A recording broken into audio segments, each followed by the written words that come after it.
আজকে আমরা অনাক্রমতন্ত্র সম্পর্কে পড়ব। এটা অনাক্রমতন্ত্রের প্রথম লেকচার। এর পরের ভিডিওগুলো আমরা আস্তে আস্তে আপলোড করে দেব। প্রথমত অনাক্রমতন্ত্র বলতে কি বোঝায়? যে তন্ত্র দেহকে রক্ষা করছে রোগ জীবাণুর হাত থেকে, সোজা কথা বলতে গেলে। এখন এই যে তন্ত্র কথাটা এখানে বলতে সিস্টেম বোঝাচ্ছে। বিভিন্ন কোষ যেগুলো একই রকম কাজ করছে তাদেরকে আমরা একসঙ্গে কি বলবো? কলা। এবং টিস্যু, অনেকগুলো টিস্যু যখন একই রকম কাজ করছে তাদেরকে আমরা একসঙ্গে কি বলি? অঙ্গ। এবং এরকম কিছু অঙ্গ যেগুলো একই কাজের সঙ্গে যুক্ত তাদেরকে আমরা বলবো তন্ত্র। যেমন ডাইজেস্টিভ সিস্টেম, সেখানে মাউথ আছে, স্টোমাক আছে, ইন্টেস্টাইন আছে, এগুলো সব কিন্তু ডাইজেশনের সঙ্গে যুক্ত, তাই আমরা এটাকে ডাইজেস্টিভ সিস্টেম নাম দিই।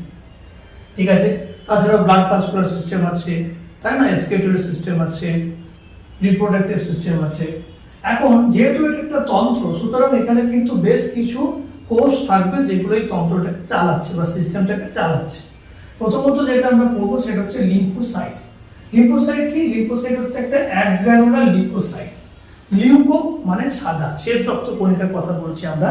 সেই সমস্ত শ্বেত রক্ত কণিকা যাদের সাইটোপ্লাজমে কোনো দানা থাকছে না তাদেরকে আমরা দানাবিহীন বা অ্যাগ্রানুলার লিউকোসাইট বলে থাকি। এই যে লিম্ফোসাইটটি আছে এটি কিন্তু অনাক্রমতন্ত্রের খুব ইম্পর্টেন্ট একটি কোষ। এখন লিম্ফোসাইট যেটা আছে সেটা দু রকমের হতে পারে, একটা হচ্ছে বি লিম্ফোসাইট, একটা হচ্ছে টি লিম্ফোসাইট। বি লিম্ফোসাইটের কাজ কি? বি লিম্ফোসাইটের কাজ হচ্ছে রস ভিত্তিক অনাক্রমতাকে কি করা? প্রমোট করা। অর্থাৎ রস ভিত্তিক অনাক্রমতাতে মুখ্য ভূমিকা পালন করছে বি লিম্ফোসাইট। টি লিম্ফোসাইট কিন্তু রস ভিত্তিক অনাক্রমতাতে মুখ্য ভূমিকা পালন করছে না, কোষ ভিত্তিক অনাক্রমতাতে মুখ্য ভূমিকা গ্রহণ করছে। ঠিক আছে। তাহলে টি লিম্ফোসাইট কি বললাম? কোষ ভিত্তিক অনাক্রমতাতে মুখ্য ভূমিকা পালন করবে। এখন এর পরে আমরা যেটা নিয়ে পড়বো সেটা হচ্ছে ন্যাচারাল কিলার সেল। ন্যাচারাল কিলার সেলও কিন্তু একটি বিশেষ ধরনের লিউকোসাইটের মধ্যে পড়ছে। এখন এই ন্যাচারাল কিলার সেল নাম থেকে আমরা বুঝতে পারছি কিলার, অর্থাৎ কিল করছে। যে সমস্ত বিজাতীয় বস্তু বা রোগ জীবাণু বা মাইক্রো অর্গানিজম বডির মধ্যে প্রবেশ করছে তাদেরকেও মেরে ফেলছে। কিভাবে? না, এদের যে সাইটোপ্লাজম আছে তার মধ্যে কিছু কেমিক্যাল থাকছে যা বাইরের কোনো রোগ জীবাণু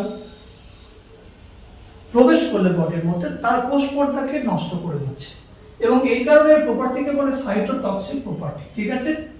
এরপর আমরা যেটা বলবো সেটা হচ্ছে মনোনিউক্লিয়ার ফ্যাগোসাইট। মোনো কথাটির মানে কি? মোনো মানে এক, নিউক্লিয়ার একটি নিউক্লিয়াস যুক্ত। ফ্যাগোসাইট মানে কি? ফ্যাগোসাইটোসিস পদ্ধতিতে কি করছে ও? না, কোনো বিজাতীয় কোষীয় উপাদানকে নষ্ট করে দিচ্ছে, গিলে ফেলছে, এনগাল্ফ করছে। ফ্যাগো মানে গিলে ফেলা, তাই তো? এখন এইরকম ফ্যাগোসাইট, মনোনিউক্লিয়ার ফ্যাগোসাইট বলছি আমরা, দু ধরনের হতে পারে, মোনোসাইট আর একটা হচ্ছে ম্যাক্রোফাজ। ওকে। এখন এই যে মোনোসাইটটি আছে সেটা কি? এটাও কিন্তু আগের মতোই অ্যাগ্রানুলার লিউকোসাইটের মধ্যে পড়ছে। অ্যাগ্রানুলার লিউকোসাইট বলতে আমরা কি বলছি? অ্যাগ্রানুলার মানে একটু আগে বললাম দানাবিহীন শ্বেত রক্ত কণিকা, অর্থাৎ লিউকোসাইট, তাই তো? এখন ম্যাক্রোফাজ যেটা আছে সেটাও কিন্তু ওই বাইরের মাইক্রো অর্গানিজমকে গিলে ফেলতে পারে, এটাও কিন্তু কাজ। নেক্সট লিউকোসাইট, যেটা লিউকোসাইট আমরা আগেও পড়েছি। এবার যে লিউকোসাইটগুলো পড়বো সেটা হচ্ছে গ্র্যানুলার, অর্থাৎ যাতে সাইটোপ্লাজমে দানা আছে। ঠিক আছে। তাদের মধ্যে প্রথমত যেটা আছে সেটা হচ্ছে নিউট্রোফিল। নিউট্রোফিলের পরিমাণ 50 to 70% থাকে শ্বেত রক্ত কণিকার মধ্যে, অর্থাৎ সবথেকে বেশি পরিমাণে আমরা নিউট্রোফিল পাবো। যে সমস্ত দানাদার বা দানাযুক্ত বা গ্র্যানুলার লিউকোসাইট আছে তাদের শেষে কিন্তু নামের শেষে দেখো ফিল আছে, নিউট্রোফিল। ওকে। এই নিউট্রোফিল ফ্যাগোসাইটের প্রকৃতির হয়, এবং এই নিউট্রোফিল কিন্তু যদি আমরা দেখে শিখতে চাই তাহলে খুব সহজেই শিখতে পারবো। এদের যে নিউক্লিয়াসটি আছে সেটা কিন্তু বিভিন্ন রকমের হতে পারে, বিভিন্ন রকম শেপের হতে পারে। অনেকগুলো লোক এখানে পাওয়া যেতে পারে, কখনো 5টা পাওয়া যেতে পারে, কখনো 7টা পাওয়া যেতে পারে, কখনো 3টে পাওয়া যেতে পারে। তো এই কারণে এর নাম হয়ে গেছে PMNL। PMNL মানে পলিমরফো নিউক্লিয়ার লিউকোসাইট। নাম থেকে বুঝতে পারছি পলি মানে অনেক, মরফো মানে গঠন, অনেক রকমের গঠন থাকে যাচ্ছে নিউক্লিয়াসের, সেই জন্য এটাকে আমরা বলবো পলিমরফো নিউক্লিয়ার লিউকোসাইট। এরপরে যে কোষগুলো পড়বো সেটা হচ্ছে ইউসিনোফিল।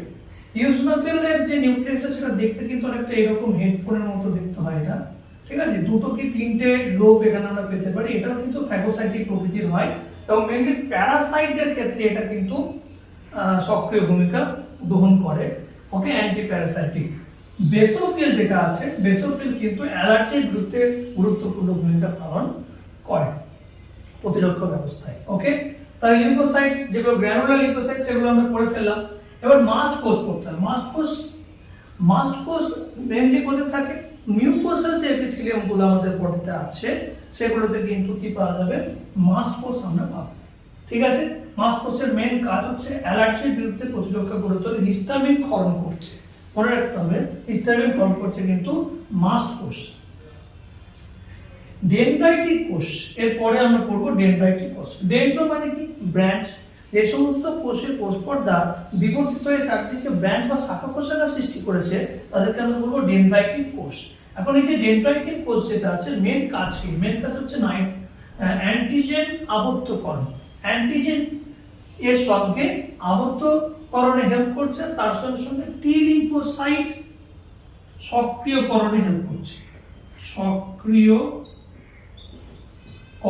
গুরুত্বপূর্ণ ভূমিকা পালন করছে, ঠিক আছে। তাহলে আমরা ছোট করে কোষসমূহ সম্পর্কে পড়ে নিলাম। এখন পরের যে লেকচারটা হবে তাতে আমরা বিভিন্ন অঙ্গগুলো যেগুলো ইমিউন সিস্টেমটার কাজটাকে ঠিক মতো চালাচ্ছে সেই সমস্ত অঙ্গ সম্পর্কে আমরা পড়ে নেব। আশা করি ভিডিওটি ভালো লেগেছে। Thank you.